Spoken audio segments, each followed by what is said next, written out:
আসসালামু আলাইকুম ওয়া রাহমাতুল্লাহি ওয়া বারাকাতুহু।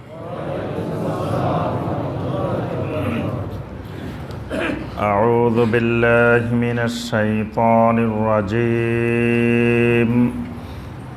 বিসমিল্লাহির রাহমানির রাহিম। কুল হুয়াল্লাহু আহাদ, আল্লাহুস সামাদ, লাম ইয়ালিদ ওয়ালাম ইউলাদ ওয়ালাম ইয়াকুল লাহু কুফুয়ান আহাদ।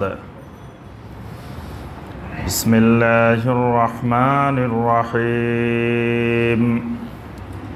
কুল আউযু বিরাব্বিল ফালাক মিন শাররি মা খালাক ওয়া মিন শাররি গাসিকিন ইযা ওয়াকাব ওয়া মিন শাররিন নাফাসাতি ফিল উকাদ ওয়া মিন শাররি হাসিদিন ইযা হাসাদ।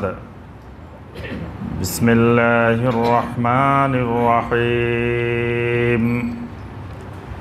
কুল আউযু বিরাব্বিন নাস মালিকিন নাস ইলাহিন নাস মিন শাররিল ওয়াসওয়াসিল খান্নাস আল্লাযী ইউওয়াসওয়িসু ফি সুদুরিন নাস মিনাল জিন্নাতি ওয়ান নাস।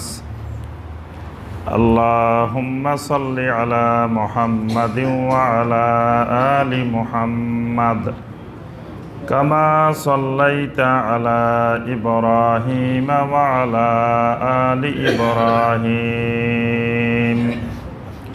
ইন্নাকা হামিদুম মাজিদ।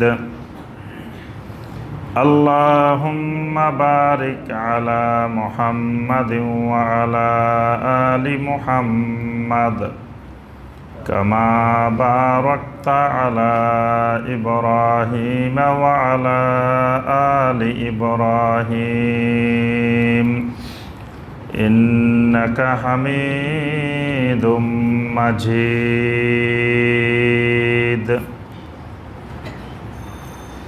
সম্মানিত উলামায়ে কেরাম, দূরের এবং কাছের সম্মানিত দ্বীনী ভাই এবং বোনেরা, আল্লাহ রাব্বুল আলামিনের দরবারে কোটি কোটি শুকরিয়া যে মহান রাব্বুল আলামিন আমাদেরকে শুক্রবার সলাতুল মাগরিবের পর নদ্দা সরকার বাড়ি জামে মসজিদে বসে আল্লাহ রাব্বুল আলামিনের নাজিলকৃত কালামে মাজিদ থেকে কয়েকটি আয়াতে কারিমার সংক্ষিপ্তভাবে তাফসীর করার এবং শোনার তৌফিক দিয়েছেন, সে মহান রব্বুল আলামিনের শুকর আদায় করি। সকলে বলি আলহামদুলিল্লাহ। সম্মানিত ভাই ও বোনেরা, আমাদের দ্বিতীয় দফার ধারাবাহিক কোরআনে কারিমের তাফসীরে, গত তাফসীরে আমরা যে তিনটি সূরার তাফসীর করেছিলাম সেই তিনটি সূরা হলো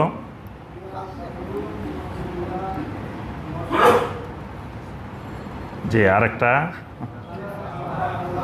আল্লাহ। জি, গত তাফসীরে আমরা তিনটা সূরা তাফসীর করেছি, সূরা আল কাফিরুন, সূরা আন-নাসর, সূরা আল্লাহ। আজকের তাফসীরে ইনশাআল্লাহ আমরা তিনটি সূরার তাফসীর করব। প্রথমটি সূরা আল ইখলাস, তারপরেরটি হলো সূরা আল ফালাক, তারপরেরটি হলো সূরা আন-নাস। এই তিনটি সূরার আমরা আজকের তাফসীরে সংক্ষিপ্তভাবে তাফসীর করার চেষ্টা করব ইনশাআল্লাহ। প্রথম যে সূরাটি, এটি সূরাটির নাম হলো সূরা আল ইখলাস। এই সূরাটি মাক্কি সূরা। এই সূরাটি কোরআনে কারিমের ছোট সূরাগুলির মধ্য থেকে একটি সূরা। একেবারে ছোট ছোট মাত্র 4টি আয়াত সূরা আল ইখলাসের মধ্যে। অনেক সূরাই আল্লাহ রাব্বুল আলামিন নামকরণ করেছেন ওই শব্দটা সূরার ভিতরে থাকে, কিন্তু সূরা আল ইখলাসের নামকরণটা আল ইখলাসটা সূরার ভিতরে নাই। এই সূরার 4টি আয়াত, এই 4টি আয়াতে কারিমার কোনো জায়গায় আল ইখলাস নাই। এই সূরাটি একটি ব্যতিক্রমী সূরা যেখানে এই আল ইখলাসে নাই, কিন্তু সূরাটার নাম হলো সূরা আল ইখলাস। অর্থাৎ ভিতরে যে 4টি আয়াতে কারিমা যে কথাগুলো বলা হয়েছে, এই কথাগুলো হলো আল ইখলাস ফিল ঈমান, ঈমানের ইখলাস। অর্থাৎ এই ইখলাস ছাড়া ঈমান হয় না, ইখলাস ছাড়া তাওহীদ হয় না। এই জন্য আল্লাহ সুবহানাহু ওয়া তাআলা এই সূরাটির নামকরণ করেছেন সূরা আল ইখলাস। এই সূরাটি মাক্কি যুগের প্রথম দিকে আল্লাহ রাব্বুল আলামিন নাজিল করেছেন। সূরাটি নাজিলের শানে নজুল হলো অনেকগুলো ঘটনা হাদিসের মধ্যে বর্ণিত হয়েছে, তবে গুরুত্বপূর্ণ যে বিষয়টি, মক্কার মুশরিকেরা প্রথমে, মানে আরব জাতির একটা অভ্যাস, তারা নসবনামা মুখস্থ করত। নসবনামাটা হলো তাদের বংশধারা। একজন আরব তার বংশের উপরের দিকে 50 জনের নামও বলতে পারত। তার বাপ, তার দাদা, দাদার বাপ, দাদার বাপ, এইভাবে হইতে হইতে ঊর্ধ্বতন 50 জন পূর্বপুরুষ পর্যন্ত তারা নাম মুখস্থ রাখতে পারত। এবং শিশুদেরকে এই বংশের নামগুলো মুখস্থ করাইতো তারা। এগুলো লেখা লাগতো না, তারা মুখস্থ এই বংশীয় তাদের পরিচয়টা থাকতো। তাদের কাছে বংশীয় পরিচয়টা খুবই গুরুত্বপূর্ণ একটি বিষয় ছিল। তো নবী সাল্লাল্লাহু আলাইহি ওয়াসাল্লাম নবুয়তের পরে যখন দাওয়াত দেওয়া শুরু করলেন, তখন আরবের মুশরিকেরা এসে বলতেছে যে ইয়া মুহাম্মদ সাল্লাল্লাহু আলাইহি ওয়াসাল্লাম ইনসিব লানা রাব্বাকা, তোমার বংশ পরিচয় তো আমরা সব জানি, তুমি কার ছেলে, তোমার দাদাকে, তোমার নানাকে, তোমার কি সব আমাদের জানা আছে, তুমি তো আমাদের এই লোক। আচ্ছা, তোমার রবের বংশধারাটা একটু আমাদেরকে বর্ণনা করো। তুমি যে রবের দাওয়াত দিচ্ছ, যে রবের প্রতি ঈমান আনার জন্য বলতেছ, যে মাবুদের দিকে তুমি দাওয়াত দিচ্ছ, সেই মাবুদের বংশ পরিচয়টা আমাদের কাছে একটু তুলে ধরো। আর বংশ পরিচয় যদি তুলে না দিতে পারো তো আমরা ঈমান আনবো না। এজন্য তারা বলতেছে ইনসিব লানা রাব্বাকা, তোমার রবের বংশধারাটা, নসবনামাটা আমাদের কাছে বর্ণনা করো। তো তখন আল্লাহ রাব্বুল আলামিন এই সূরাটি নাজিল করে আল্লাহকে, রবকে, তার পরিচয় তুলে ধরেছেন। এখানে আল্লাহ রাব্বুল আলামিন বলে দিয়েছেন যে সবার নসবনামা লাগে না। নসবনামা যিনি বানায়, নসবনামার যিনি খালেক, বংশধারার যিনি খালেক, তার কোনো বংশধারার পরিচয় দিতে হয় না। তিনি কে, আল্লাহ কে, সেই আল্লাহর পরিচয়টা এই সূরার মধ্যে আল্লাহ রাব্বুল আলামিন নিজেই তুলে ধরেছেন। এই সূরাটির অনেক ফজিলত। কোরআনে কারিমে যতগুলো তাওহীদের সূরা আছে, তাওহীদের আয়াত আছে, সবগুলাই সবচেয়ে ওজনী, সবচেয়ে ভারী। মানে তাওহীদের কালেমা হলো জমিনে এবং আখিরাতে সবচেয়ে ভারী তাওহীদের কালেমা। আল্লাহ পাক কিয়ামতের ময়দানে এক ব্যক্তির 99 দপ্তর, 99 খাতা, বিশাল বিশাল ভলিউম, তার আমলনামা নিয়ে আসবেন। আমাদের যে আমলনামাগুলো, এগুলো আল্লাহ পাক কিতাব আকারে, ভলিউম আকারে সংরক্ষণ করেন। সুবহানাল্লাহ। তো এক ব্যক্তির আমলনামা আসবে 99 ভলিউম। এই 99 ভলিউমের আমলনামায়, হিসাব কিতাবে এই লোকটা জাহান্নামী সাব্যস্ত হয়ে যাবে। আল্লাহ পাক জিজ্ঞেস করবেন, তোমার কাছে কি আর কিছু আছে পেশ করার মতো? লোকটি বলবে, না রব্বুল আলামিন, আমার কাছে আর কিছু নাই। তো আল্লাহ সুবহানাহু ওয়া তাআলা বলবেন, তবে তোমার একটা কাগজ, আরেকটা কাগজ আমার কাছে সংরক্ষিত আছে, আরেকটা ছোট কাগজ। এই কাগজটা দেখো তুমি, এই কাগজটার মধ্যে কি আছে? কাগজটার মধ্যে লেখা আছে, আশহাদু আল্লা ইলাহা ইল্লাল্লাহু ওয়াহদাহু লা শারীকা লাহু ওয়া আশহাদু আন্না মুহাম্মাদান আবদুহু ওয়া রাসূলুহু। সুবহানাল্লাহ। এটা হলো কালেমা শাহাদাতাইন, দুই শাহাদার কালেমা। একটা হলো শাহাদাতে আল্লাহ ইলাহা ইল্লাল্লাহ, আর একটা হলো শাহাদাতে আন্না মুহাম্মাদার রাসূলুল্লাহ। এই দুই শাহাদার কালেমা, ইসলাম গ্রহণ করতে হলে এই কালেমা পড়ে ইসলাম গ্রহণ করতে হয়। আর এটার সংক্ষিপ্ত রূপ হইল লা ইলাহা ইল্লাল্লাহু মুহাম্মাদুর রাসূলুল্লাহ। মূল কালেমা লা ইলাহা ইল্লাল্লাহ মুহাম্মাদুর রাসূলুল্লাহ না, মূল কালেমা হলো এটা। মানে কোনো লোক যখন ইসলাম গ্রহণ করবে, ইসলাম কবুল করবে, তখন তাকে পড়াইতে হবে এটা। কোনটা? শাহাদাতাইন। নবী সাল্লাল্লাহু আলাইহি সাল্লামের কাছে যত ব্যক্তি ইসলাম গ্রহণ করেছে, প্রত্যেককে আল্লাহ রাসূল সাল্লাল্লাহু আলাইহি সাল্লাম পড়াইছেন এটা। কোনটা? আশহাদু আল্লা ইলাহা ইল্লাল্লাহু ওয়াহদাহু লা শারীকা লাহু ওয়া আশহাদু আন্না মুহাম্মাদান আবদুহু ওয়া রাসূলুহু। কোনো ব্যক্তি লা ইলাহা ইল্লাল্লাহ সাক্ষী দিল, কিন্তু ওয়াহদাহু লা শারীকা লাহুর উপরে ঈমান আনে নাই, সে কি ঈমানদার হবে? হবে না। এজন্য আশহাদু আল্লা ইলাহা ইল্লাল্লাহর পরে ওয়াহদাহু লা শারীকা লাহু, এটা হলো গুরুত্বপূর্ণ বিষয়। কাফেররাও আল্লাহকে মাবুদ মানতে, মুশরিকেরা আল্লাহকে মাবুদ মানতে তাদের সংকোচ ছিল না, তারা মানতে রাজি ছিল। তারা তো প্রস্তাবই দিছে, আমরা 1 বছর আপনার মাবুদের ইবাদত করি, আপনি 1 বছর আমাদের মাবুদের ইবাদত করেন। তারা প্রস্তাব দিছে না? তো তারা আল্লাহর ইবাদত করতে তাদের কোনো সংকোচ নাই, অসুবিধা নেই। অসুবিধা এক জায়গায়, ওয়াহদাহু লা শারীকা লাহু, তাওহীদের সমস্যা, তাওহীদ নেই। মুহাম্মদ সাল্লাল্লাহু আলাইহি সাল্লামকে রাসূলুল্লাহ মানলে শুধু ঈমানদার হবে না, আবদুহু ওয়া রাসূলুহু। প্রথমে আল্লাহ রাসূল সাল্লাল্লাহু আলাইহি সাল্লামকে মেনে নিতে হবে তিনি আল্লাহর গোলাম। যদি কোন যে মুহাম্মদ রাসূলুল্লাহ আল্লাহর ভাই, নাউযুবিল্লাহ, ঈমান হবে। যদি কোন যে আল্লাহর সমান সমান, যদি কোন যে আল্লাহ আর মুহাম্মদ এক জিনিস, আল্লাহর মধ্যেও নুকতা নাই, মুহাম্মদের মধ্যেও নুকতা নাই। আল্লাহর মধ্যেও 5টা অক্ষর, মুহাম্মদের মধ্যেও 5টা অক্ষর। তারপরে আল্লাহর মধ্যেও একটা তাসদিদ আছে, মুহাম্মদের মধ্যেও একটা তাসদিদ আছে। তারপরে এরকম আরও যদি এরকম যতভাবে মিলান, এই মিলাইলে ঈমান হবে না। মিলাইতে হবে একটা সূত্রে, যে আল্লাহ হইলেন রব, আল্লাহ হইলেন মালিক, আর মুহাম্মদ সাল্লাল্লাহু আলাইহি সাল্লাম হইলেন আবদুহু, আল্লাহর গোলাম। এই জন্য মেরাজ হয়েছে নবী সাল্লাল্লাহু আলাইহি সাল্লামের কোন দিকে? মেরাজ মানে চারিদিকে। কি বলেন? মেরাজ মানে উপরের দিকে। তা আল্লাহ থাকে চারিদিকে, মেরাজ উপরের দিকে কেন? মেরাজ মানে মনে হয় চারিদিকে, আমরা বুঝি নেই।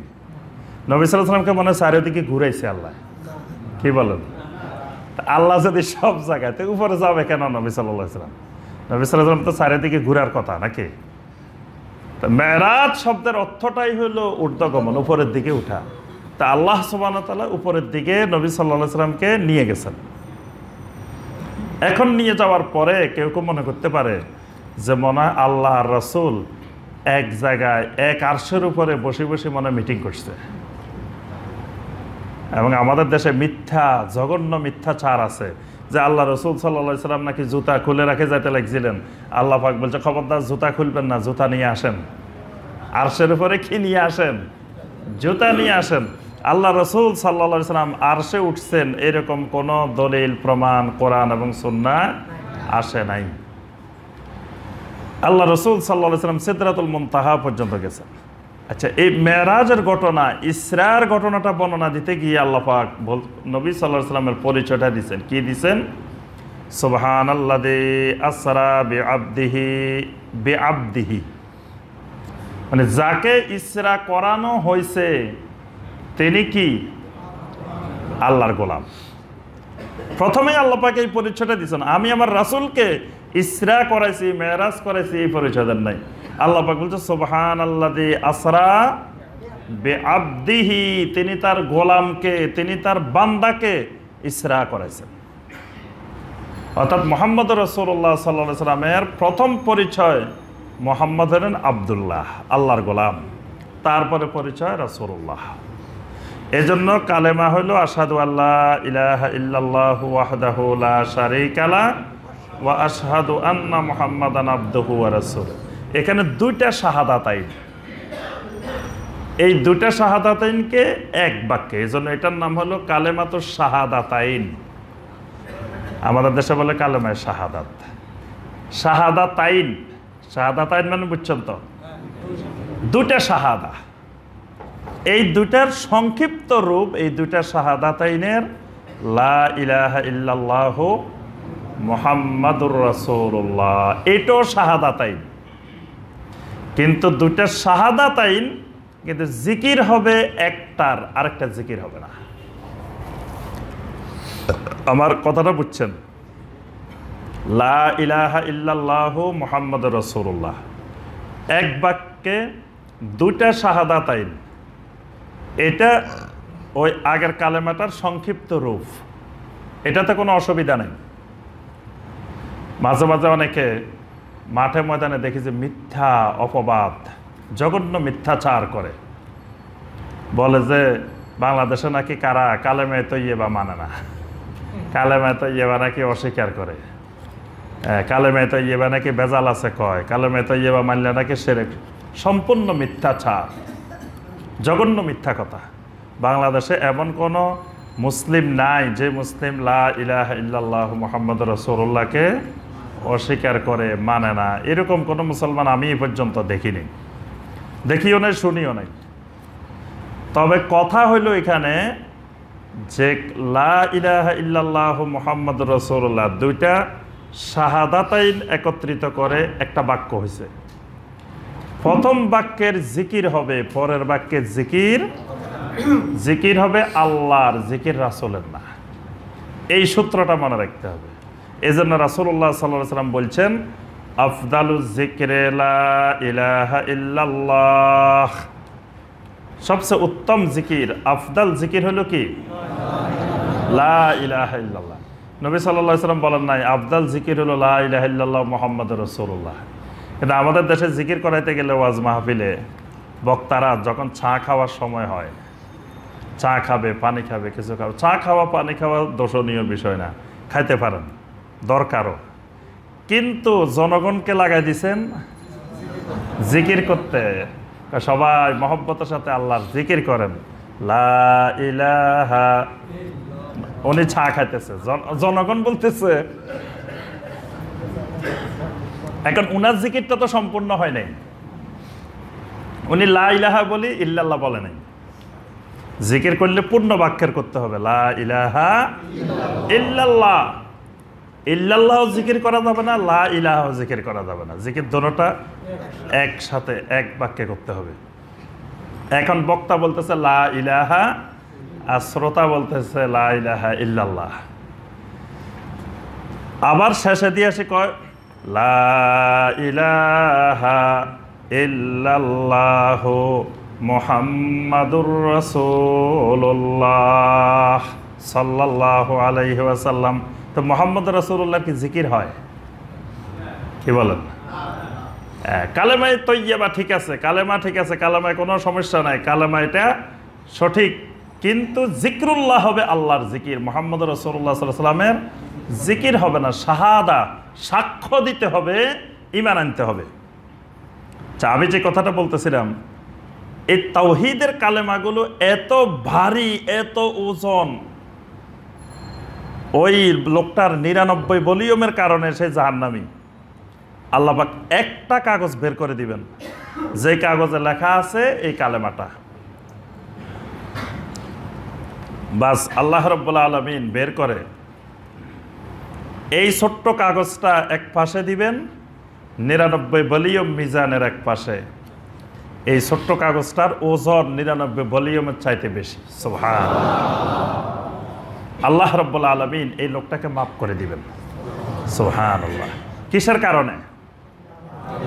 তাওহীদের কারণে, আল্লাহ সুবহানাহু ওয়া তাআলার একত্ববাদের কারণে। এটা এত ভারী।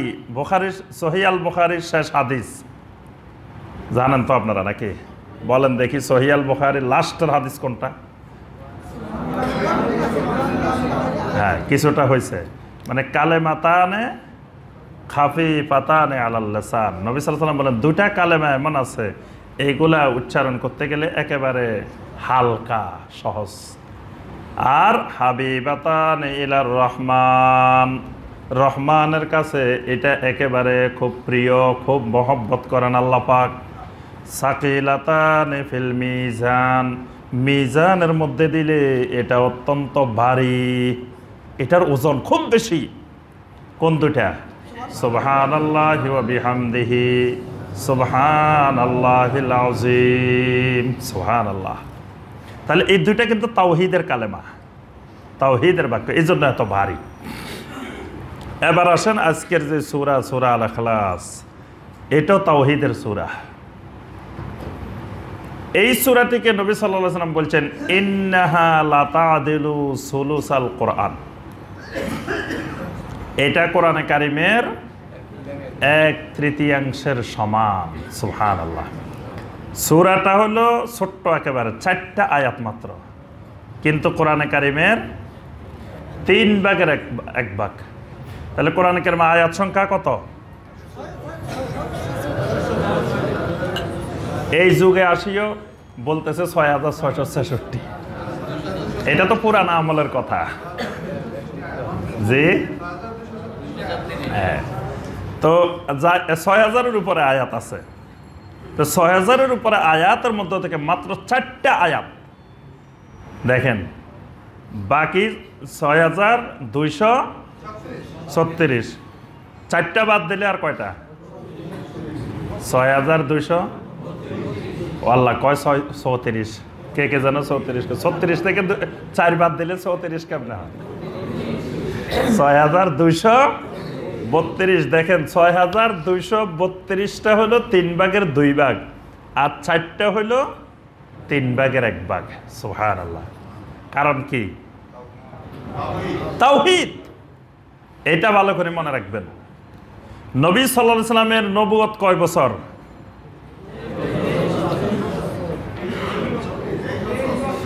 মোট 23 বছর। 23 বছরের মধ্যে তাওহীদের দাওয়াত দিয়েছেন কয় বছর? একজনে কয় 13 বছর, একজনে কয় 11 বছর। কয় বছর বলেন দেখি তাওহীদের দাওয়াত? 10 বছর। 10 বছর শুধুমাত্র তাওহীদ, মানে অন্য কোনো ইবাদত নাই। সালাতও নাই, সিয়ামও নাই, যাকাতও নাই, হজও নাই, কোনো ইবাদত নাই। একটাই ইবাদত, সেটা তাওহীদ। কয় বছর? 10 বছর পরে মেরাজ হয়েছে। মেরাজের রাত্রে নামাজ ফরজ হয়েছে, তার আগে তো সালাতও ছিল না। তা 10 বছর একটা জিনিসের দাওয়াত, সেটা কি?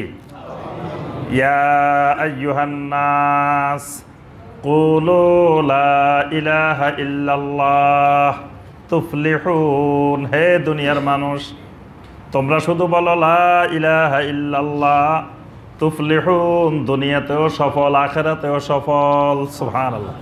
একটা খালি তাওহীদ, লা ইলাহা ইল্লাল্লাহর দাওয়াত। আচ্ছা, এবার হিসাব করেন, একটা অঙ্ক করে দিবেন আপনারা দেখি। যিনি সবার আগে করতে পারবেন উনি আজকে পুরস্কার পাইবেন। 23 বছরের মধ্যে 10 বছর তাওহীদের দাওয়াত, এটা কত পার্সেন্ট? শতকরা কত ভাগ? হয় নাই যে 46 না, হয় নাই। 23 বছরের মধ্যে 10 বছর, জি 40%। 40% বলছেন কে? আজকে ভাই পুরস্কার পাবে ইনশাল্লাহ। তাহলে আপনার 23 বছরের মধ্যে 10 বছর খালি তাওহীদের দাওয়াত। তাহলে এই ইসলামের সব কিছুর মধ্যে 40% খালি তাওহীদ। 40% কি? তাওহীদ, শুধু আল্লাহ রাব্বুল আলামিনের একত্ববাদ। এজন্য কোরআনে কারিমের যতগুলো তাওহীদের সূরা আছে, যতগুলো তাওহীদের আয়াত আছে, এইগুলা সবচেয়ে বেশি ফজিলতপূর্ণ। তো এই সূরাটাকে নবী সাল্লাল্লাহু আলাইহি ওয়াসাল্লাম বলছেন ইন্নাহা লাতাদিলু সুলুসাল কোরআন। আর আমাদের বাঙালি বানাইছে 3 বার পড়লে 1 খতম কোরআনের সওয়াব। বাঙালি খালি সওয়াব চিনে, সওয়াবের বস্তা চিনে, কিন্তু বস্তার নিচে দিয়ে ইঁদুরে খাই ফেলছে বাঙালি এটা জানা না। খালি সোয়াব ঢুকায় বস্তার মধ্যে, ঢুকায় বস্তার, কিন্তু বস্তার নিচে দিয়ে কিন্তু ছিঁড়া, নিচে দিয়ে ইঁদুরে খাই ফেলছে, কাটি ফেলছে বস্তাটা। এখান দিয়ে শিরক করে, তাওহীদ বুঝে না। এখান দিয়ে এটা পড়ি পড়ি বস্তা বস্তা সোয়াব জমায়। কয় সূরা ইখলাস 3 বার পড়লে 1 খতম কোরআনের সোয়াব। আল্লাহ বলল কি, বাঙালি বলল কি? দেখছেন, আল্লাহ রাসূল সাল্লাল্লাহু আলাইহি ওয়াসাল্লাম বোঝাতে চেয়েছেন যে পুরা কোরআনে কারীম 3টা বিষয়ের উপরে প্রতিষ্ঠিত, একটা তাওহীদ, একটা রিসালাত, একটা আখিরাত। তো এইটা হলো তাওহীদের পূর্ণাঙ্গ সূরা। সুতরাং এটা 3 ভাগের 1 ভাগ। অথচ বাঙালি তাওহীদ শিখলো না, তাওহীদ বুঝলো না, বুঝছে খালি এটা তেলাওয়াত করলে 3 বার তেলাওয়াত করলে বলে 1 খতম কোরআনের সওয়াব। খালি পড়ি পড়ি বস্তা বস্তা সওয়াব বস্তা ভরে। আর কবরস্থানে যায় কয় 1 বার সূরা ফাতিহা পড়েন, 3 বার সূরা ইখলাস পড়েন। কত বড় জাহালতি, মূর্খতা! কয় এখানে দোয়া চাইতে আসছে কেউ মুরব্বীদের জন্য, কয় সবাই 1 বার সূরা ফাতিহা পড়েন, 3 বার সূরা ইখলাস পড়েন। বাংলাদেশে দেখবেন এটা বেশি প্রচলিত, সব জায়গায় 3 বার সূরা ইখলাস, ঠিক না? কবরস্থানে গেলে কয় এই সবাই 3 বার সূরা ইখলাস পড়েন। কিসের জন্য? ওই যে কবর জিয়ারত। 1 বার সূরা ফাতিহা, 3 বার সূরা ইখলাস, 11 বার দরুদ শরীফ বানায় নিছে। কি সুন্দর করে শরীয়ত নিজেরা বানায়। শরীয়ত made in Bangladesh, made in India, made in Pakistan, এখানে শরীয়তের ফ্যাক্টরি আছে, নিজেরা বানায় নেই। এখানে শরীয়ত বানায় বানায় কয় 3 বার 1 বার সূরা ফাতিহা পড়েন, 3 বার সূরা ইখলাস পড়েন, 11 বার দরুদ পড়েন। কে বানাই দিল এটা যে 1 বার সূরা ফাতিহা, 3 বার সূরা ইখলাস, 11 বার দরুদ? এটা একটা জাল হাদিসও আসে নাই। আল্লাহ রাসূল সাল্লাল্লাহু আলাইহি ওয়াসাল্লাম শিখাইলেন না, সাহাবায়ে কেরাম শিখাইলেন না। তো এই দেশে বানাই ফেলছে শরীয়ত। আর যারা শরীয়ত বানায় তাদেরকে কোরআন সুন্নাহর দৃষ্টিতে কি বলে জানেন? বলেন দেখি। এটা বলতে পারলে আরেকটা পুরস্কার। যে প্রথমে কে বলছেন? মাশাআল্লাহ। ভাই আরেকটা পুরস্কার পাবে। কই আজকে পুরস্কার কই আছেন? জি আলহামদুলিল্লাহ, আলহামদুলিল্লাহ। তাহলে শরীয়ত যে বানায় তাকে বলা হয় তাগুত। আর আমরা তাগুতের মনে করি আল্লাহর ওলি। বুঝতে পারছেন? তাগুত না জানার কারণে, তাগুত না চিনার কারণে যে শরীয়ত বানায় হে হলো তাগুত। মানে শরীয়ত বানাবে একমাত্র আল্লাহ রাব্বুল আলামিন, এবং আল্লাহ রাব্বুল আলামিনের শরীয়তটা দেখাই দিবেন মুহাম্মদ রাসূলুল্লাহ সাল্লাল্লাহু আলাইহি ওয়াসাল্লাম। কিয়ামত পর্যন্ত আর কারো শরীয়ত বানানোর, ইবাদত বানানোর অধিকার নাই। কবিতা যে কেউ বানাইতে পারে, কিন্তু দরুদ বানাইতে পারে না। দরুদ ইবাদত, কবিতা ইবাদত না। কবিতা আমিও বানাইতে পারি, আপনারা সবাই বানাইতে পারেন, সবাই কবি হইতে পারবেন। বালাগালুল্লাহ শেখ সাদি বানাইছে, আপনিও একটা বানাইতে পারেন, কোনো অসুবিধা নাই। আমিও বানাইতে পারি, আপনিও বানাইতে, এগুলো কবিতা। কিন্তু দরুদ কিয়ামত পর্যন্ত বানানোর অধিকার কারো নাই। দরুদ হলো ইবাদত। আজকে ইন্ডিয়া থেকে একজন ভাই আমার কাছে মেসেজ পাঠাইছে বিকালবেলায়, ইন্ডিয়ার আসাম থেকে। ওই ভাইয়ের যে করুণ পরিস্থিতি শুনলে পড়লে আপনার চোখে পানি আসবে। ওই ভাই ইন্ডিয়ার আসামে তার বাড়ি। তার ছেলে ছিলেন বেঙ্গালোর। ছেলে অ্যাক্সিডেন্ট হয়ে সেখানে মারা গেছেন বেঙ্গালোরে। তো মারা যাওয়ার পরে ছেলের মোবাইলটা বাবা যখন নিয়ে আসছে, ওই মোবাইলের ভিতরে পুরা মোবাইল জুড়ে শুধু ডক্টর আব্দুল্লাহ জাহাঙ্গীর রাহিমাহুল্লাহ আর আমাদের তাফসিরুল কোরআন, পুরা মোবাইল জুড়ে তার এই আলোচনাগুলো। একমাত্র ছেলে ওই বাবার। তো ছেলে মারা গেছে, ছেলেটা মারা গেছে। তো বাবা এই মোবাইলটা পাইছেন। মোবাইলটা পেয়ে ওখান থেকে তিনি শুরু করছেন এই আব্দুল্লাহ জাহাঙ্গীর রাহিমাহুল্লাহ সবগুলো আলোচনা শুনছেন ছেলের মোবাইল থেকে। আমাদের তাফসিরুল কোরআনের সব আলোচনা বাবা শোনা হয়ে গেছে। শোনার পরে বাবা কি করছেন, ওই ছেলের যা টাকা পয়সা যা ছিল সবগুলো টাকা পয়সা দিয়ে বাড়ির পাশে একটা সুন্দর বড় মসজিদ বানাইছেন। ছেলের টাকা পয়সা, যেহেতু আর ছেলে মেয়ে নাই, একটাই ছেলে, তো ছেলে মারা গেছে, এখন ছেলের টাকা পয়সা দিয়ে একটা মসজিদ বানাইছেন। মসজিদ বানায় তিনি ঘোষণা দিয়েছেন যে এই মসজিদে কোনো শিরক হবে না, বেদাত হবে না, এটা পুরাপুরি তাওহীদের মসজিদ, নবী সাল্লাল্লাহু আলাইহি ওয়াসাল্লামের সুন্নতের মসজিদ। চতুর্পাশের লোকেরা এমনভাবে তাকে অত্যাচার নির্যাতন শুরু করছে, মানে কি ভারতের মধ্যে হিন্দুরা কি নির্যাতন করবে, হিন্দুদের থেকে বেশি মুসলমান তার উপরে নির্যাতন করতেছে, যে সে কেন শিরক ছেড়ে দিছে। উনি বলছে যে বালাগালুলা এটা কবিতা, শেখ সাদির এটা দরুদ না, এটা কইলেও কেন, এই জন্য ওই এলাকার আলেমেরা ফতোয়া দিছে, তার ইমান চলে গেছে। বালাগালুলারে কবিতা কইছে কেন, এই জন্য নাকি তার ইমান নাই। কারণ কি, ওই এলাকার ওলামারা ফতোয়া দিছে যে বালাগালুলা এটারে কবিতা বলা যাবে না, এটা আল্লাহ রসুল স্বপ্ন যুগে শিখাইছে, আল্লাহ রসুল শেখ সাদিরে স্বপ্ন যুগে এটা শিখাইছে, সুতরাং এটা কবিতা না, এটা দরুদ। তাহলে বোঝা গেল নবী সাল্লাল্লাহু আলাইহি সাল্লামের শরীয়ত নবী সাল্লাল্লাহু আলাইহি সাল্লাম জীবিত থাকা অবস্থায় পূর্ণাঙ্গ করতে পারেন নাই, নাউজুবিল্লাহ। পরে মনে হয়েছে 1300-1400 বছর পরে একদিন নবী সাল্লাল্লাহু আলাইহি সাল্লাম হঠাৎ মনে হয়েছে, ও আমারও তো আল্লাহ বলছিল বালাগালুটা বলে দেওয়ার জন্য, আমি তো ভুলে গেছি। পরে শেখ সাদিরে খুঁজি বাহির করছে আল্লাহ রসুল, বাহির করি স্বপ্ন যুগে বলে দিছে যে শোনো শেখ সাদি, আমি কিন্তু আমার উম্মতের একটা কবিতা শিখাইতে ভুলে গেছি, তুমি একটু বলে দিও। আর উনি এই কবিতার, শেখ সাদির কবিতা বলছে কেন, ওনার ইমান নাই, উনি নাকি কুফরি করছে, এই জন্য মসজিদ এটা উনি রাখতে পারবে না। এলাকার নেতা সহ, এলাকার আলেম ওলামা সহ সবাই এসে তাকে মসজিদ থেকে বের করে দিছে। তিনি মসজিদ তার ছেলের টাকা দিয়ে মসজিদ তৈরি করছেন, তার মসজিদে উনি বলছে তুমি এই মসজিদে নামাজ পড়তে পারবা না, এটা আমাদের মসজিদ, কারণ তুমি কুফরি করছো, তোমার ইমান চলে গেছে। দেখেন, শিরক মুক্ত তাওহীদি ইমান, বেদাত মুক্ত সুন্নতি আমল করতে যায়। পরে লাস্টে ওনার 5টা শর্ত দিছে, 5টা শর্ত আমার এখানে পাঠাইছে। এই 5টা শর্ত দিয়ে ওনাকে বলছে যে তুমি সিগনেচার করো। উনি সিগনেচার করেন নাই, না করে উনি বাড়ি থেকে ব্যাঙ্গালোর গেছেন, চিকিৎসা করছেন, গতকাল এসছেন। তা আমার কাছে এখানে পাঠাইছেন যে দেখেন ভাই শায়েখ, আমার কি অবস্থা, কি করুন পরিস্থিতিতে আছি। মানে ইন্ডিয়ার মধ্যে মানুষ ভয়ে থাকে হিন্দুদের নির্যাতনের ভয়, আমার এখানে হিন্দুদের নির্যাতনের ভয় না, আমার মুসলমান ভাইদের নির্যাতনের আমি থাকতে পারতেছি না। তাকে বাড়ি ছাড়া করতেছে যে উনি কেন বেদাতের বিরুদ্ধে কথা বলছে, শিরকের বিরুদ্ধে কথা বলছে, এত শক্ত হয়ে গেছে। তা আমি যে কথাটা বলতেছিলাম যে কোরআন এবং সুন্নায় তাওহীদের কালেমা যেগুলো, তাওহীদের আয়াত যেগুলো, তাওহীদের সূরা যেগুলো, এইগুলো খুবই ওজনী, খুবই ভারী। তা আল্লাহ রাসূল সাল্লাল্লাহু আলাইহি ওয়াসাল্লাম বলছেন সূরা আল ইখলাস তাআদিলু সুলুসাল কোরআন, কোরআনের 3 ভাগের 1 ভাগ। আর আমরা বাংলাদেশে বুঝছি কি 3 বার কুল হু আল্লাহ। এজন্য সব জায়গায় 3 বার কুল হু আল্লাহ। দেখবেন গ্রামে গঞ্জে, দেশে শহরে যেখানে যাবেন, যে কোনো খানা জিয়াফতে অনুষ্ঠানে যাবেন, ইমাম সাহেব ঘোষণা দিবে আপনারা সবাই 1 বার আলহামদু পড়েন, 3 বার সূরা ইখলাস পড়েন, 3 বার সূরা ইখলাস, 11 বার দরুদ শরীফ। শরীয়ত বানাই ফেলছে।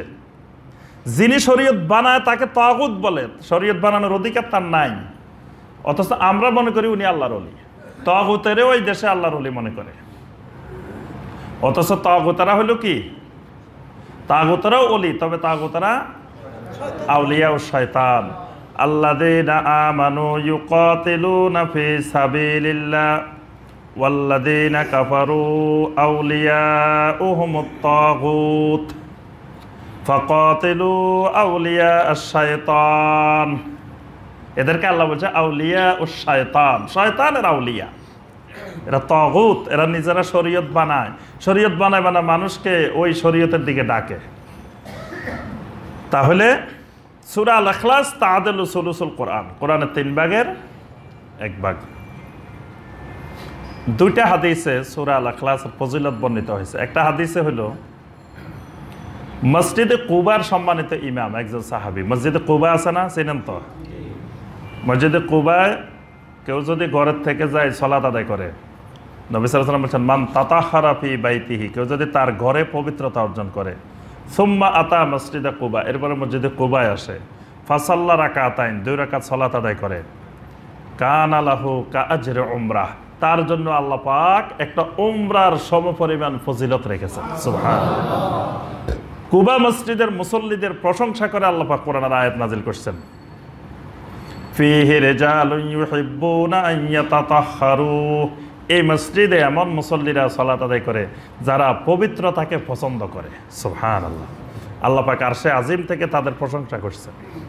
এই মসজিদটা অনেক ফজিলতময়, মোবারকময় মসজিদ। এই মসজিদের ইমাম, উনি প্রতি রাকাতে কুল হুয়াল্লাহ পড়ত। প্রতি রাকাতে কি? সূরা আল ইখলাস পড়ে। তো মুসল্লিরা ভালো লাগে না, মুসল্লিরা কয়, মিয়া আপনি খালি প্রতি রাকাতে কুল হুয়াল্লাহ পড়েন। আমাদের দেশে যদি কোনো ইমাম প্রতি জুমায় এক বয়ান করে তো তার তো চাকরি থাকে না। এখন উনি প্রতিদিন খালি সূরা আল ইখলাস পড়ে, অন্য সূরাও পড়ে, শুধু ইখলাস মানে প্রতি রাকাতে সূরা আল ইখলাস পড়বেই, তার সাথে আরেকটা সূরা পড়ব। এখন লোকদের অভিযোগ, তো উনি বলছে, ভাই শোনো, তোমরা আমাকে ইমামতি থেকে বাদ দাও, আমি তোমাদের ইমামতি চাই না, তবু আমি কুল হুয়াল্লাহ ছাড়বো না, আমি কুল হুয়াল্লাহ রাখবো, দরকার হলে ইমামতি বাদ। হেরা কয়, না আমরা তোমার ইমামতিও ছাড়তে দিব না, আবার এইভাবেও করতে দিব না, মানে তোমার মতো ইমাম আমাদের সমাজে আর নাই, আমরা চাই তুমি আমাদের ইমাম থাকবে, তবে তুমি এরকম করবে কেন, প্রতি সলাতে প্রত্যেক রাকাতে খালি কুল হুয়াল্লাহ পড়ো। পরে এটা বিচারের জন্য নবী সাল্লাল্লাহু আলাইহি ওয়াসাল্লামের কাছে আসছেন। তো নবী সাল্লাল্লাহু আলাইহি ওয়াসাল্লাম ওই ইমাম সাহেবের জিজ্ঞাসা করছে, এই তুমি এরকম করো কেন, বারবার খালি প্রতি রাকাতে এটা পড়ো কেন, তোমার কি আমি বলছি প্রতি রাকাতে পড়তে?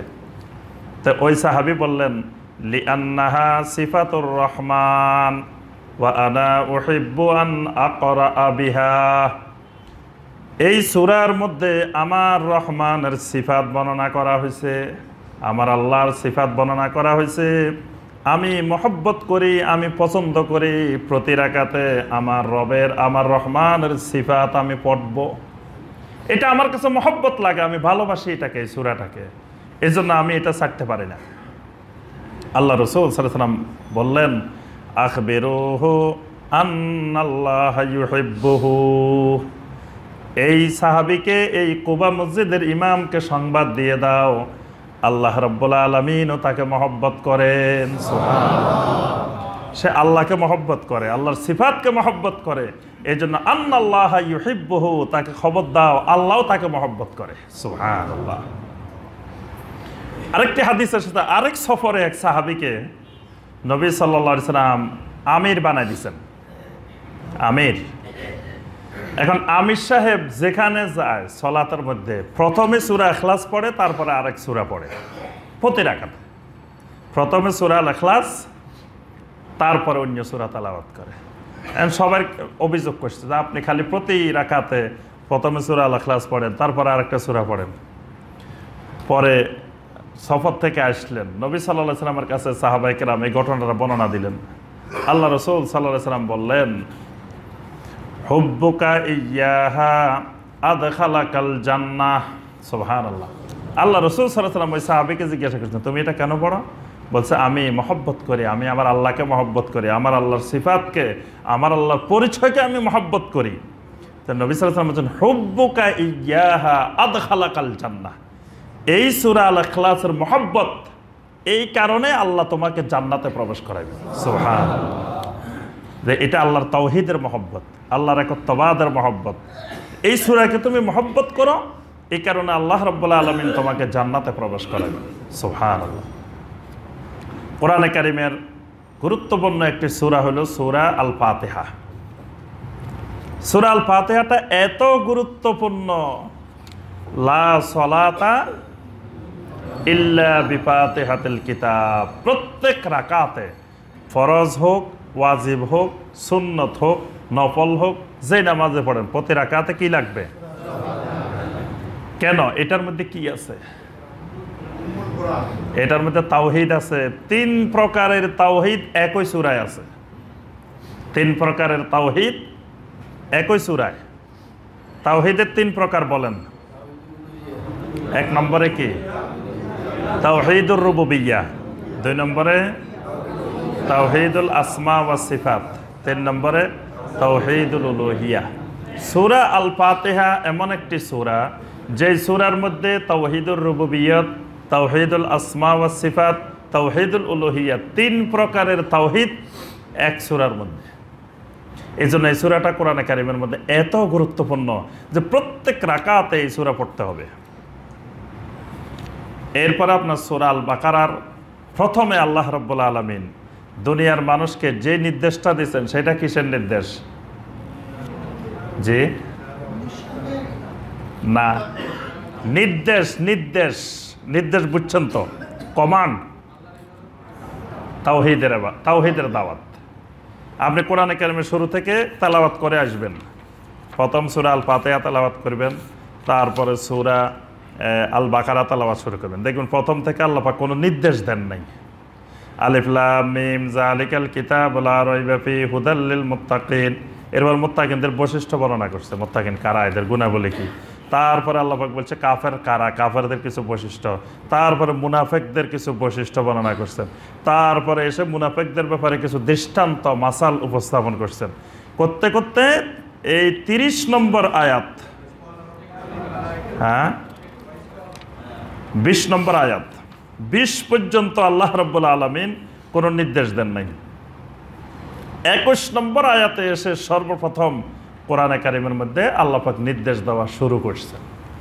এই শুরুর নির্দেশটা দেখেন, ইয়া আইয়ুহান নাস উবুদু রাব্বাকুম আল্লাযী খালাকাকুম ওয়াল্লাযীনা মিন ক্বাবলিকুম লাআল্লাকুম তাত্তাকুন।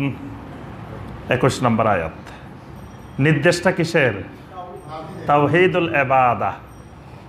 ইয়া আইয়ুহান নাস, হে দুনিয়ার সকল মানুষ, উবুদু রাব্বাকুম, তোমরা তোমাদের রবের একমাত্র ইবাদত করো, একমাত্র রবের ইবাদত করো, রবের গোলামি করো। এটা কোরআনের প্রথম নির্দেশ শুরু থেকে। তাহলে প্রথম নির্দেশটা তাওহীদুল ইবাদাহ। প্রথম নিষেধাজ্ঞাটা কি? মনে রাখবেন, আরেকদিন পরীক্ষা হবে। প্রথম নির্দেশ হলো তাওহীদুল ইবাদাহ, প্রথম নিষেধাজ্ঞা হলো শিরিক, শিরকের নিষেধাজ্ঞা। এর পরের আয়াতে দেখেন 22 নম্বর আয়াত। এর আগে আল্লাহ পাক কোনো নিষেধাজ্ঞা আরোপ করেন নাই কোরআনের মধ্যে। 22 নম্বর আয়াতের আগে 22 নম্বর আয়াতে প্রথম নিষেধটা করছেন আল্লাহ পাক, ফালা তাজালু লিল্লাহি আনদাদাও ওয়া আনতুম তা'লামুন। খবরদার, জেনে শুনে আল্লাহর সাথে কোনো সমকক্ষ নির্ধারণ করিও না। শিরক থেকে নিষেধ করছে। এটা হলো কোরআনে কারিমের প্রথম নিষেধাজ্ঞা, প্রথম নিষেধ আল্লাহ পাকের। তাহলে আল্লাহ পাকের কাছে সবচেয়ে গুরুত্বপূর্ণ তাওহীদ, তাওহীদুল ইবাদাহ। এই জন্য প্রথম নির্দেশটা দিয়েছেন তাওহীদুল ইবাদাহ। আর সবচেয়ে মারাত্মক হলো শিরক। এই জন্য প্রথম নিষেধাজ্ঞাটা আরোপ করছেন শিরকের। আচ্ছা, আয়াতুল কুরসি, একটা আয়াত আছে না, আয়াতুল কুরসি? এটা কোরআনে কারিমের কত নম্বর আয়াত? সূরা আল বাকারার 200 নাকি 288? 255 নম্বর আয়াত। 255 নম্বর আয়াতটা বেশি বড় না, কিন্তু নবী সাল্লাল্লাহু আলাইহি ওয়াসাল্লাম বলছেন কি, আযামু আয়াতিন ফি কিতাবিল্লাহ, আল্লাহর কিতাবের সবচেয়ে মহান আয়াত। সুবহানাল্লাহ, মহান আয়াত, আযামু আয়া। আল্লাহ রাসূল সাল্লাল্লাহু আলাইহি ওয়াসাল্লাম বলেন, কেউ যদি ফরজ সালাতের পরে একবার এই আয়াতটা পড়ে, পরবর্তী সালাতের আগে যদি সে মৃত্যুবরণ করে, তাহলে জান্নাতে প্রবেশ করতে কোনো কিছু আর বাধা থাকে না। সুবহানাল্লাহ। তাহলে এই আয়াতটা এত ফজিলত কেন? এই আয়াতের মধ্যে আল্লাহ রাব্বুল আলামিন 11টা আল্লাহ পাকের সিফাত, তাওহীদুল আসমা ওয়াস সিফাত। তাওহীদ 3 প্রকার, মনে রাখবেন। আগের যে আয়াত বলছি এটা তাওহীদুল ইবাদার আয়াত। শুধুমাত্র সূরা আল ফাতিহা এমন একটা সূরা যেখানে 3 প্রকারের তাওহীদের আয়াত আছে। তাওহীদুর রুবুবিয়্যাত আছে, আলহামদুলিল্লাহি রাব্বিল আলামিন, প্রথম শুরু হয়েছে রাব্বুল আলামিন দিয়ে, তাওহীদুর রুবুবিয়্যাত দিয়ে। আর রহমানির রহিম, আসমা ওয়াস সিফাত। মালিকি ইয়াউমিদ্দিন, আসমা ওয়াস সিফাত। ইয়্যাকা না'বুদু ওয়া ইয়্যাকা নাস্তাঈন, এটা হলো তাওহীদুল ইবাদাহ। 3 প্রকারের তাওহীদ একই সূরার মধ্যে। এজন্য এই সূরা বাদ দেওয়া যাবে না কোনো রাকাতে। আর তাওহীদুল ইবাদার আয়াত প্রথম, ইয়া আইয়ুহান নাসু উবুদু রাব্বাকুম। আর আয়াতুল কুরসি হলো তাওহীদুল আসমা ওয়াস সিফাতের আয়াত। আল্লাহ পাকের 11টা সিফাত শুরু হয়েছে কি দিয়ে? আল্লাহু লা ইলাহা ইল্লা হুয়াল হাইয়ুল কাইয়্যুম, শুরু হয়েছে আল্লাহ দিয়ে, মানে প্রথম আল্লাহর নামটা বলছেন আল্লাহ, এরপরে 11টা সিফাত বর্ণনা করছেন আল্লাহ। এটা হলো তাওহীদুল আসমা ওয়াস সিফাত। এরকম কোরআনে এমন আয়াত নাই যে এক আয়াতে 11টা আল্লাহ রাব্বুল আলামিনের গুরুত্বপূর্ণ সিফাত, যেই সিফাতগুলোকে কেন্দ্র করে যুগে যুগে শত শত বছরে দুনিয়ার মানুষ শিরক করছে। এই জন্য এই উম্মতকে আল্লাহ পাক শিরক মুক্ত রাখার জন্য এক আয়াতে 11টা সিফাত বর্ণনা করে দিয়েছেন। সুবহানাল্লাহ। তাহলে এই দেখেন 11টা সিফাতের কারণে, তাওহীদের কারণে এটা কত মর্যাদা। আয়াতুল কুরসি, রাত্রে ঘুমানোর সময় আয়াতুল কুরসি পড়লে কি হয়? যে হ্যাঁ, ফেরেশতা নিয়োজিত থাকে পাহারাতে, শয়তান আসতে পারে না। শয়তানে নিজেও শিখাইছে। কারো শিখাইছে? আবু হুরায়রা রাদিয়াল্লাহু তাআলা আনহুকে শয়তানের 3 দিন ধরে ফেলছে। প্রথম দিন ধরছে, শয়তান মিথ্যা বলছে, কাকতে মিনতি করছে, ছাড়ে দিছে। পরের দিন আবার ধরছে, আবার ছেড়ে দিছে। তৃতীয় দিন কেন আজকে আর ছাড়াছাড়ি নেই। দেখো, আচ্ছা শোনো, তোমার একটা জিনিস শিখাই দিব, আমার ছাড়ি দাও। কি শিখাইবা? তুমি ঘুমানোর সময় আয়াতুল কুরসি পড়িও। আয়াতুল কুরসি পড়লে শয়তান তোমাকে স্পর্শ করতে পারবে না, শয়তান তোমার দ্বারের কাছে আসতে পারবে না। তো ছেড়ে দিছে, মানে এলেমের বিনিময়ে ছাড়ে দিছে, এমনি ছাড়ে নাই। আমার এলেম শিখাই যাও, এলেম শিখাই যাও বাদ। আল্লাহ রাসূল সাল্লাল্লাহু আলাইহি ওয়াসাল্লাম কিন্তু বদরের যুদ্ধে অনেকের এলেম শিখানোর বিনিময়ে ছেড়ে দিছেন। মানে অনেক যাদেরকে বন্দি করে নবী সাল্লাল্লাহু আলাইহি ওয়াসাল্লাম নিয়ে আসছিলেন, এদের অনেকের মানে বিনিময় হিসাবে এলেম শিখাইছে কিছু। এরা ছিল শিক্ষিত অনেকে। তো শিক্ষিত যারা, তারা বলছে যে আমার সাহাবীদেরকে, মুসলমানদেরকে কিছু শিখাইবা, লেখাপড়া শিখাইবা, শিখে তাদেরকে ছেড়ে দিছে। তাই এই এলেম শিখাইছে, এই জন্য আবু হুরায়রা ছাড়ে দিছে তারে। পরে আল্লাহ রাসূল সাল্লাল্লাহু আলাইহি ওয়াসাল্লাম জিজ্ঞেস করছে, কি ব্যাপার, তোমার চোরের খবর কি? বলছে, ইয়া রাসূলুল্লাহ, সত্য চোর হইলেও শিক্ষিত চোর। সে আমাকে শিখাই দিয়ে গেছে এটা। নবী সাল্লাল্লাহু আলাইহি ওয়াসাল্লাম বলছেন যে সে দুনিয়ার সবচেয়ে বড় মিথ্যাবাদী, কিন্তু তোমাকে যেটা শিখাইছে এটা সত্য জিনিস শিখাইছে, এটা ভালো সত্য কথা বলছে, কিন্তু সে হলো বড় মিথ্যাবাদী। তাহলে আয়াতুল কুরসি এত গুরুত্বপূর্ণ কিসের কারণে? তাওহীদুল আসমা ওয়াস সিফাত। আচ্ছা, সূরা আল বাকারার শেষ 2টা আয়াত, এই 2টা আয়াত আর কোনো উম্মতকে আল্লাহ পাক দেন নাই, শুধু এই উম্মতকে দিয়েছেন। শেষ 2টা আয়াত কি?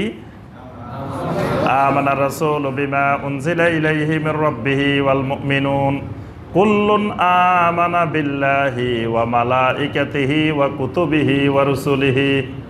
দেখেন, ঈমানের কথাগুলো আমরা আমানতু বিল্লাহি ওয়া মালাইকাতিহি ওয়া কুতুবিহি ওয়া রুসুলিহি বলি না, সেগুলো এখানে।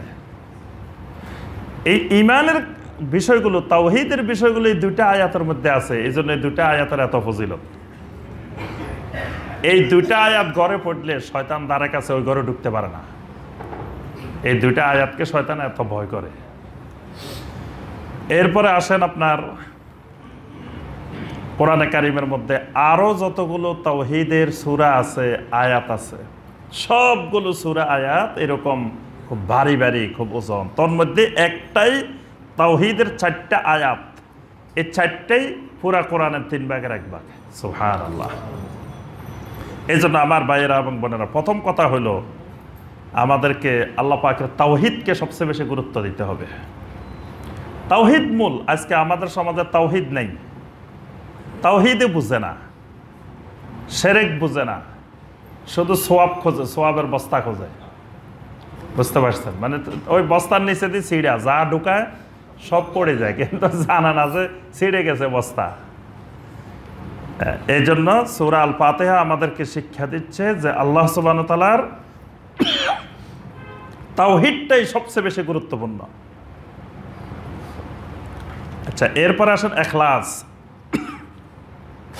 এই সূরার নাম হলো সূরা আল ইখলাস। ইখলাসটা এটা খুবই গুরুত্বপূর্ণ একটা বিষয়। এখলাস। এখলাস মানে কি? জি,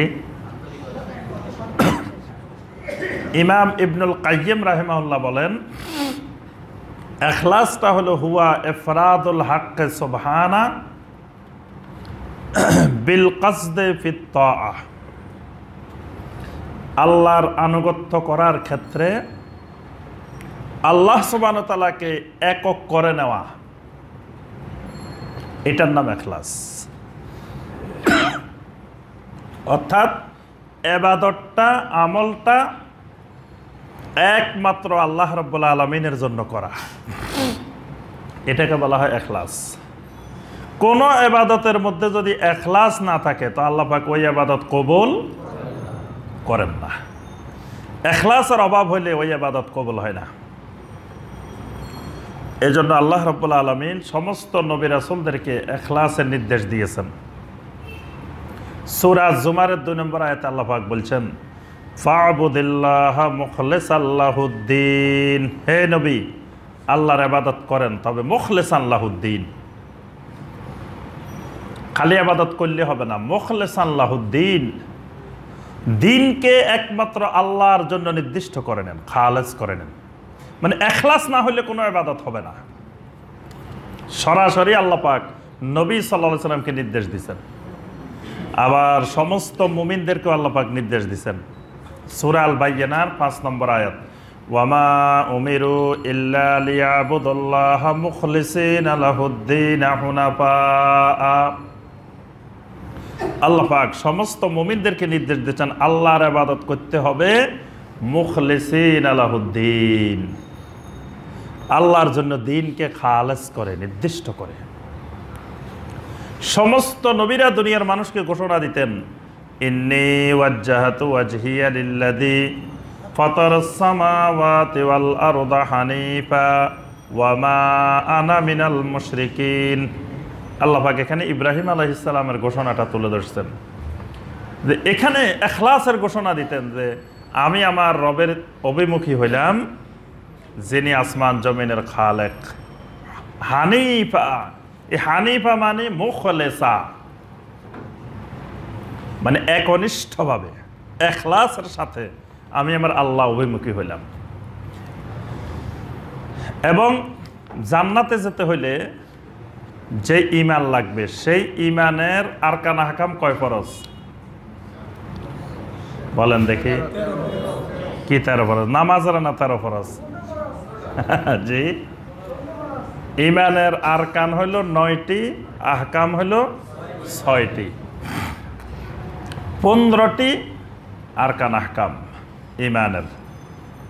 তাহলে ঈমানের 15টি আরকান আহকামের মধ্যে আহকাম হইল 9টি, আরকান হইল কয়টি? 6টি। এই 9টি আহকামের মধ্যে একটা আহকাম হলো আল ইখলাস। ঈমানের ভিতরে ইখলাস থাকতে হবে, না হয় ঈমান হবে না। আপনি সারা জীবন লা ইলাহা ইল্লাল্লাহ বলছেন কিন্তু ইখলাস আসে নাই, ঈমান হবে না। যেমন আব্দুল্লাহ ইবনে উবাই সারা জীবন কইছে লা ইলাহা ইল্লাল্লাহ, কিন্তু তার ঈমানের ভিতরে ইখলাস ছিল না। ইখলাস। এক সাহাবী এসে নবী সাল্লাল্লাহু আলাইহি ওয়াসাল্লামের একদিন প্রশ্ন করছেন। প্রশ্নটা হলো, মান আসআদুন নাস বিশাফাআতিকা ইয়াউমাল কিয়ামা, কিয়ামতের দিন কোন মানুষটা সবচেয়ে সৌভাগ্যবান? যে মানুষটা আপনার শাফাতের মাধ্যমে সৌভাগ্যবান হবে। সুবহানাল্লাহ। এই মানুষটা সুন্দর একটা প্রশ্ন করছেন। নবী সাল্লাল্লাহু আলাইহি ওয়াসাল্লাম বলছেন, এত সুন্দর প্রশ্ন আজ পর্যন্ত আমাকে এর আগে আর কেউ করে নাই। সুবহানাল্লাহ। যে সাহাবী এই প্রশ্নটা করছে তারে নবী সাল্লাল্লাহু আলাইহি ওয়াসাল্লাম এত প্রশংসা করছেন যে এইরকম প্রশ্ন তো আমি নবীকে আজ পর্যন্ত আর কেউ করে নাই। কারণ এই লোক নিজের চিন্তা করছে আমি কি কিয়ামতের দিন রাসূলের শাফাত পাবো কিনা। হে অন্য চিন্তা লই ব্যস্ত হয় না, নিজের চিন্তা লই। আমরা কিন্তু নিজের চিন্তা নাই, অন্য চিন্তা বেশি। মানুষের চিন্তা নেই, আরে ও তো কাফের হয়ে গেছে, ও কাফের হইলে আমার অসুবিধা কি? আমি মুমিন আছি কিনা আমারটা আগে চিন্তা করে নি ভালো করে, কিন্তু নিজেরটার খবর নাই। এইভাবে এই সাহাবী অন্য চিন্তা করে নাই, নিজের চিন্তা করছে। তিনি প্রশ্ন করছেন, মান আসআদুন নাস বিশাফাআতিকা ইয়াউমাল কিয়ামা, কিয়ামতের দিন আপনার শাফাতের মাধ্যমে কোন মানুষটা বেশি সৌভাগ্যবান হবে? আল্লাহ রাসূল সাল্লাল্লাহু আলাইহি ওয়াসাল্লাম বললেন, আসআদুন নাস বিশাফাআতি ইয়াউমাল কিয়ামা মান ক্বালা লা ইলাহা ইল্লাল্লাহ খালিসান মিন কলবিহি আও নাফসিহি। সুবহানাল্লাহ। ওই মানুষটা কিয়ামতের ময়দানে আমার শাফাআত পাবে, সৌভাগ্যবান ওই মানুষটা। কোন মানুষটা? মান ক্বালা লা ইলাহা ইল্লাল্লাহ, যে বলবে লা ইলাহা ইল্লাল্লাহ। তবে শুধু লা ইলাহা ইল্লাল্লাহ বললে সে আমার শাফাআত পাবে না, শর্ত আছে এর সাথে একটা, খালিসান মিন কলবিহি। খালিসান মিন কলবিহি, তার কালবের থেকে, অন্তরের থেকে খালেস ভাবে, এখলাসের সাথে। এই এখলাস না হলে ঈমান হয় না। এই জন্য তাওহীদের সূরাটার নাম দেওয়া হয়েছে সূরাতুল ইখলাস। সূরাটা তাওহীদের নাম হওয়ার কথা সূরাতুত তাওহীদ অথবা সূরাতুল আহাদ, কিন্তু নাম হয়েছে কি সূরাতুল ইখলাস। কারণ ইখলাস ছাড়া লা ইলাহা ইল্লাল্লাহ সারা জীবন বললেও ঈমান হবে না। আব্দুল্লাহ ইবনে উবাই সহ অসংখ্য মুনাফিক কতবার জীবনে বলছে লা ইলাহা ইল্লাল্লাহ, কিন্তু ঈমানদার হতে পারে নাই, মুনাফিক হয়ে মারা গেছে। কারণ তাদের অন্তরের ভিতরে খালিসান মিন কলবিহি, কালবের ভিতরে ইখলাস ছিল না। কারণ তাওহীদের বিষয়টা হলো কালবিয়া, ইবাদতে কালবিয়া। সুতরাং কালবের ভিতরে যদি ইখলাস না থাকে, আল্লাহ পাক মানুষের ইখলাসটাই গ্রহণ করেন। লা ইয়ানালাল্লাহু লুহুমুহা ওয়ালা দিমাউহা ওয়ালাকিন ইয়ানালুহুত তাকওয়া মিনকুম। আল্লাহ পাকের কাছে কোরবানির গোশত পৌঁছে না, রক্ত পৌঁছে না, পৌঁছে কি ইখলাসটা। কার উদ্দেশ্যে, কেন করছে, এটাই, এই ইখলাসটা আল্লাহ কবুল করেন। এই জন্য কেউ ৫,০০০ টাকা কোরবানি করি এত ফজিলত পাই যায়, আরেকজন ৫ লক্ষ টাকা কোরবানি করি এত ফজিলত পায় না। কারণ দুজনের ইখলাস সমান না। ইখলাস যার যত বেশি, ফজিলত তার তত বেশি। যে মানুষটা যত বেশি মুখলেস, এই মানুষটা আল্লাহর কাছেও মর্যাদাবান, মানুষের কাছেও হচ্ছে মর্যাদাবান। এবং মানুষ তাকে আল্লাহর জন্য ভালোবাসে। ভালোবাসাটা দুনিয়াতে দুই কারণে ভালোবাসে, একটা স্বার্থের কারণে ভালোবাসে, আর একটা আল্লাহর কারণে ভালোবাসে। যেই মানুষটা যত বেশি মুখলেসিন হবে, ইখলাস যার ভিতরে যত বেশি থাকবে, আল্লাহ পাক তাকে মহব্বত করবেন এবং মানুষও তাকে আল্লাহর কারণে মহব্বত করবেন। এবং যার ভিতরে ইখলাস যত বেশি, তার দাওয়াত, তার কথা তত বেশি শক্তিশালী। তার দাওয়াত মানুষের অন্তরে তাসির করবে, প্রভাব সৃষ্টি করবে তত বেশি। এটা ইখলাসের প্রভাব। মানে বক্তার কণ্ঠ কত সুন্দর, কণ্ঠ বেশি সুন্দর, এজন্য মানুষ বেশি তাসির হবে, এটা না। তারপরে আপনার কত সুন্দর করে ওয়াজ করতে পারছে, এটা মুখ্য বিষয় না। ভাঙ্গা ভাঙ্গা কথা বা গলা সুন্দর নাই, কণ্ঠ সুন্দর নাই, সুমধুর কণ্ঠস্বর নাই, বা আন্তর্জাতিক খ্যাতি সম্পন্ন না, বাংলাদেশি। আমি তো সব জায়গায় বলি যে আমরা আন্তর্জাতিক না, আমরা বাংলাদেশি। দেশি মুরগির দাম বেশি, আন্তর্জাতিক মুরগির দাম কম। আন্তর্জাতিক মাগুর মাছ দাম কম, দেশি মাগুর মাছের দাম বেশি। আমরা বাংলাদেশি, আমরা আন্তর্জাতিক না। এখন আপনার আন্তর্জাতিকও না, কিছু না, কথাগুলা বলছে বক্তার ভিতরে, দায়ের ভিতরে, ওয়াইজের ভিতরে ইখলাস আছে। ওই ইখলাস যত বেশি হবে, শ্রোতাদের মধ্যে, সামিঈনদের মধ্যে তাসির তত বেশি হবে। এটা ইখলাসের সাথে সম্পৃক্ত। নবী রাসূলেরা ছিলেন জমিনে ইল্লা ইবাদাল্লাহিল মুখলাসিন। কোরআনে আল্লাহ পাক বারবার পরিচয় দিয়েছেন, এরা হলো আল্লাহর মুখলাসিন বান্দা, একেবারে শতভাগ ইখলাসওয়ালা, নির্ভেজাল। এজন্য এদের দাওয়াতে মানুষের পরিবর্তন হয়েছে, মানুষ ইসলাম গ্রহণ করছে, মানুষ শিরক ছাড়ছে, কুফর ছাড়ছে, কারণ এদের ভিতরে ইখলাস ছিল। এজন্য ঈমানের একটা গুরুত্বপূর্ণ শর্ত হলো খালিসান মিন কলবিহি। আল্লাহ পাক মানুষের কালবের দিকে দেখেন, চেহারা দেখেন না। ওদিন এক বক্তার ওয়াজ শুনলাম চিটাঙের, কয় দেখো আরা হুজুর করে দেখো, আরা হুজুরের চেহারা কত নুরানি, আরা হুজুরেরা সব আল্লাহর ওলি, চেহারা কত নুরানি। আর কয় ওইসব ওহাবিরগো হুজুর দেখো, কয় চেহারার দিকে কত বিশ্রী, কত কুসরি। ওহাবিরগো হুজুর সব কুসরি, বিশ্রী। আর আরা হুজুর সব নুরানি। তোরা হুজুর নুরানি হয়েছে কেমনে? রাত্রে ওই ঘুমায় সারা রাত, তাহাজ্জুদ পড়ে না, কিয়ামুল লাইল করে না। রাত্রে যদি ইবাদত করতে হতো চেহারার মধ্যে ওই নুরানি বাসার কথা না। কারণ সাহাবায়ে কেরাম রাত্রে ইবাদত করতে করতে সাহাবায়ে কেরামের চেহারা কালো হয়ে যেত। তারপরে আপনার ওই চেহারার যে উজ্জ্বলতা, মানে যে সৌন্দর্য, সেটা থাকতো না, কিন্তু চেহারার মধ্যে একটা নুরানি আভা থাকবে, সেটা ভিন্ন জিনিস। সুন্দর কালো, তারপরে বিভিন্ন রং, এগুলো আল্লাহর হাতে। কিন্তু মুখলাসিন বান্দা যারা, তাদের চেহারার মধ্যে কি থাকবে? একটা আলাদা নাদরা থাকবে। নাদরা মানে সবুজ সতেজ, সবুজ এবং সতেজ। নবী সাল্লাল্লাহু আলাইহি ওয়াসাল্লাম দোয়া করছেন, চেহারা সুন্দর করার একটা ওষুধ আছে, এই ওষুধ নিবেন আজকে সবাই, দেখবেন সবার চেহারা সতেজ হয়ে যাবে এবং সবুজ হয়ে যাবে। নবী সাল্লাল্লাহু আলাইহি ওয়াসাল্লাম এটা ওষুধটা দিয়ে গেছেন। আল্লাহ রাসূল সাল্লাল্লাহু আলাইহি ওয়াসাল্লাম বলেন, নাদ্দারাল্লাহু ইমরান, ওই মানুষটার চেহারা আল্লাহ পাক সতেজ করে দিক, সবুজ করে দিক, দুনিয়াতেও সতেজ সবুজ, আখিরাতেও সবুজ। উজুহু ইয়াউমাইজিন নাদিরা, কিয়ামতের ময়দানে কিছু মানুষ থাকবে, এদের চেহারা সতেজ সবুজ থাকবে, নাদরা থাকবে। ইলা রাব্বিহা নাযরা, এরা তাদের রবকে দেখবে। সুবহানাল্লাহ, রবের দিদার হবে এই চেহারার মানুষগুলোর সাথে। আল্লাহ রাসূল সাল্লাল্লাহু আলাইহি ওয়াসাল্লাম দোয়া করতেছেন, ওই মানুষটার চেহারাকে আল্লাহ এরকম সতেজ সবুজ বানাই দিক।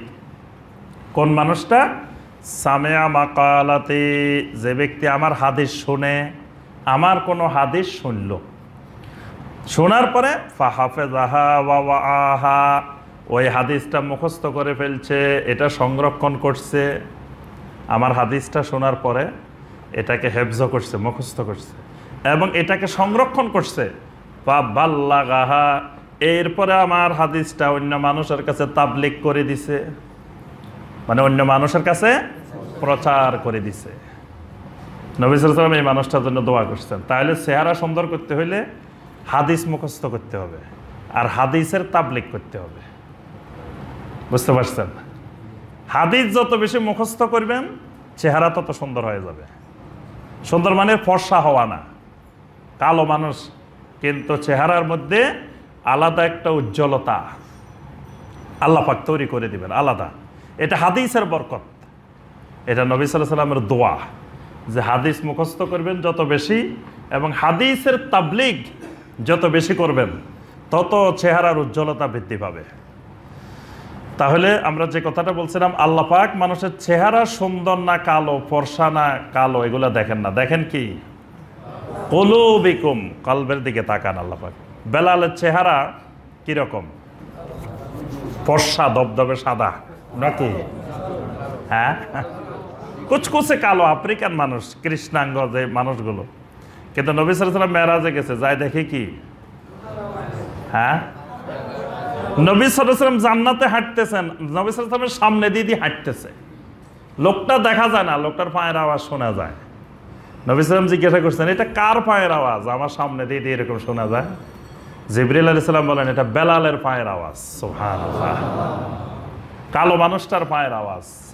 দুনিয়াতে এসে বেলালকে জিজ্ঞাসা করছে, বেলাল তুমি কি আমল করো, তোমার জান্নাতের মধ্যে এরকম তোমার পায়ের আওয়াজ শুনছি। আমাদের যদি কারোর এরকম ঘোষণা দিতে পারতো, জান্নাতে তোমার পায়ের আওয়াজ শোনা গেছে, এই লোক তো বিরাট দোকান খুলি বসতো, যে বিজনেসের বিশাল ব্যবসার বিরাট কেন্দ্র, যে জান্নাতে নবী সাল্লাল্লাহু আলাইহি ওয়াসাল্লাম পায়ের আওয়াজ শুনিয়ে আছে। বাস কইতে যে আমি ইঞ্জিন, আমার সাথে সবাই আসে, পাগড়ি ধরো, সবাই ইঞ্জিনের সাথে আটকায় ফেলো, তাহলে আমি কি আমাদের দিন টান দিই সবাই কোথায় নিয়ে যাবো? কারণ আমি যে জান্নাতে যাবো এটা তো নিশ্চয়তা পাই গেছি, আল্লাহ রাসূল বলে দিছে। যেখানে আমাদের নিশ্চয়তা নাই, হুজুর জান্নাতে যাবে কিনা, পীর সাহেব জান্নাতে যাবে কিনা, তার নিশ্চয়তা নাই। মানুষ যায় যে খালি আটকাইতেছে, ইঞ্জিনের সাথে বগি আটকাইতেছে, কে আমাদের দিন টান মারে নিয়ে যাবো। যদি এরকম নিশ্চয়তা পাইতো, তাহলে যে এই দেশের মানুষ কি করতো? আল্লাহু আকবার। সে বেলাল রাদিয়াল্লাহু তাআলা বলছেন, ইয়া রাসূলুল্লাহ সাল্লাল্লাহু আলাইহি ওয়াসাল্লাম, আমি যতবার ওযু করি প্রত্যেকবার আমি তাহিয়াতুল ওযুর নামাজ পড়ি। সুবহানাল্লাহ, যতবার ওযু করি প্রতিবার 2 রাকাত সালাত আদায় করি, তাহিয়াতুল ওযু, এই নামাজটা আমাদের সমাজ থেকে উঠে গেছে। কত রঙের নকল নামাজ সমাজে আছে, কিন্তু সুন্নতি নামাজ নাই।